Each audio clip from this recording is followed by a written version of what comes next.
సమాజంలో అన్యాయం, అవినీతి సముద్రాలు ఎదురైనప్పుడు వాటిని ఎదిరించాల్సిన పక్షంలో శక్తితో సమస్యలు తేల్చాలనుకోవడం సమాజంలో అశాంతికి దారితీయవచ్చు. శాంతికి ఒక అవకాశం ఇవ్వడమే శక్తికి సరైన నిర్వచనం. లంకకు వెళ్లే సమయంలో అడ్డొచ్చిన సముద్రమంత కష్టాన్ని రాముడిలా ధర్మంతో, ధైర్యంతో ముందుకు సాగాలని, ధర్మ మార్గంలో నడిచేవారికి దేవతలే దారి చూపుతారని తెలియజేసే అనగనగాలోని నేటి కథనమే ధర్మానికి వేసిన బంధనం, రామసేతు నిర్మాణం.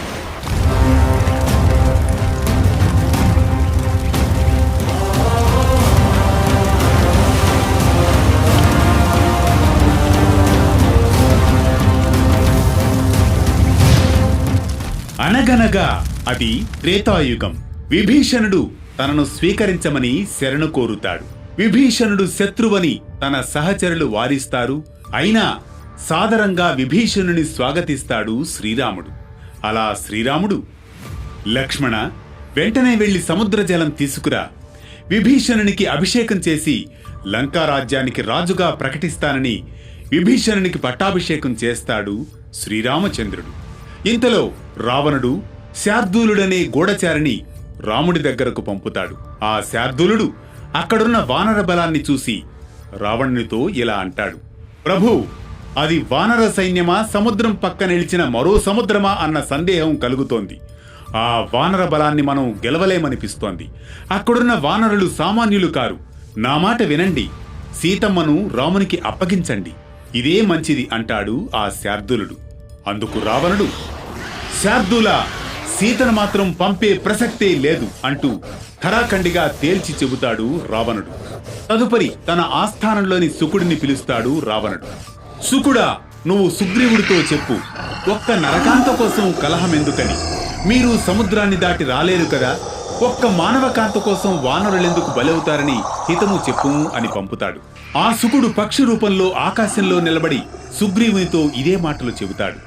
ఇదంతా విన్న సుగ్రీవుడు, దుర్మార్గుడు, దురాత్ముడు అయిన రావణుడు నిజంగా అంత శక్తి కలిగిన వాడైతే రామలక్ష్మణులు లేని సమయంలో సీతమ్మను ఎందుకు అపహరించాడు? ఇదిగో ఆ రావణుడికి నా మాటగా చెప్పు శుకుడా, రాముడి కోదండ ప్రతాపం ముందు రావణుడు నిలబడలేడని, తన స్నేహము, సందేశము ఏవీ తనకక్కరలేదని నా మాటగా చెప్పు శుకుడా అంటాడు.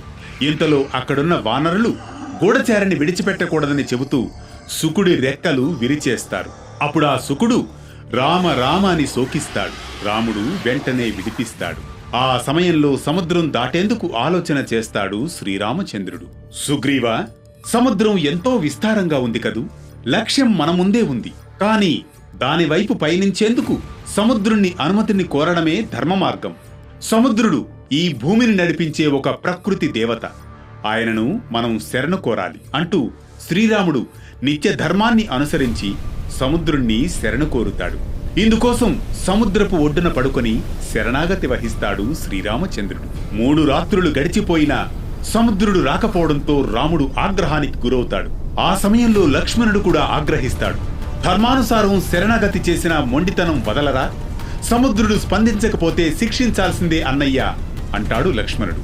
అవును లక్ష్మణ, ఈ సాగరం దారినివ్వలేదు కనుక బ్రహ్మాస్త్రం చేత ఇదిగో ఇప్పుడే ఈ సాగరాన్ని ఇంకింపజేస్తాను అంటూ కోదండాన్ని తీసి బ్రహ్మాస్త్రాన్ని అనుసంధానం చేస్తాడు. ఆ క్షణంలో పర్వతాలన్నీ కదిలిపోతాయి. వ్యాకులంగా గాలి వీస్తుంది. అగ్నిహోత్రపు మంటలు చెలరేగుతాయి. ప్రాణులన్నీ దీనంగా ఘోషిస్తాయి. సముద్రం సుమారు 2 యోజనాల దూరం వెనక్కు వెళ్లిపోతుంది. ఆ సమయంలో సముద్రుడు హుటాహుటిన బయటకు వచ్చి శ్రీరాముని ముందు నిలుస్తాడు. శ్రీరామ, క్షమించండి రాఘవ, నేను నీ సహనం, నీ ధర్మం చూశాను ప్రభు.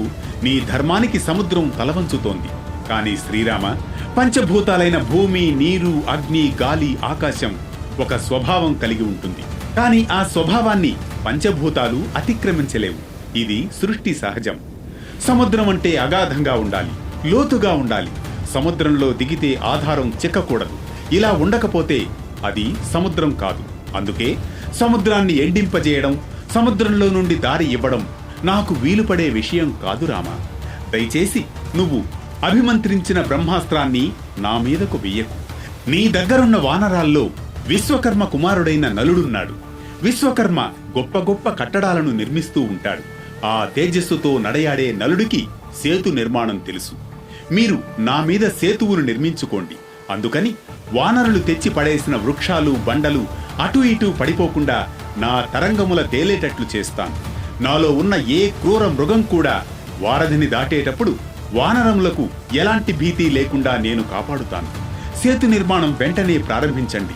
ఇక్కడికి సమీపంలో ద్రుమ్యకుల్యమనే ఉత్తర తీరంపై ఆ బ్రహ్మాస్త్రాన్ని మళ్లించి ప్రయోగించండి అని సముద్రుడు కోరుతాడు. దాంతో శ్రీరాముడు ఉత్తర తీరంపై ప్రయోగిస్తాడు బ్రహ్మాస్త్రాన్ని. బ్రహ్మాస్త్రం దెబ్బకు అభీరులు దాస్యులు మరణిస్తారు. ఆ బాణం భూమిలోనికి వెళ్లి భూమిని పెకలిస్తుంది. అందులో నుండి గంగ పుడుతుంది. అందుకే ఆ ప్రాంతం సస్యశ్యామలమవుతుందని, మానవులందరూ ప్రశాంతంగా ఉంటారని ఆ ప్రాంతానికి వరమిస్తాడు శ్రీరామచంద్రుడు. వెంటనే నలుడు పరుగు పరుగున వచ్చి సేతు నిర్మాణాన్ని శాస్త్రబద్ధంగా ప్రారంభిస్తాడు. ఆ సమయంలో అక్కడున్న వానరులంతా ఆనందంతో పర్వతాలు కొండలు ఎక్కి శ్రీరామనామాన్ని లిఖించిన పెద్ద పెద్ద శిలలను మోసుకొస్తూ రామసేతును నిర్మించడం మొదలు పెడతారు.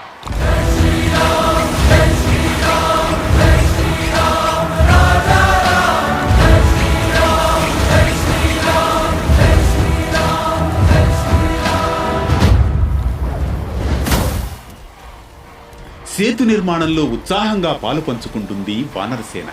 తొలి రోజునే 14 యోజనాల సేతు నిర్మాణం జరుగుతుంది.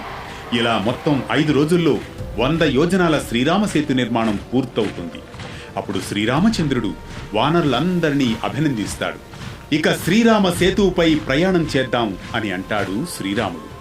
వానరసేన మరో సముద్రంలా కదులుతుంది రామసేతుపై లంకకు చేరుకునేందుకు. ఇది శ్రీరామ సేతు నిర్మాణం.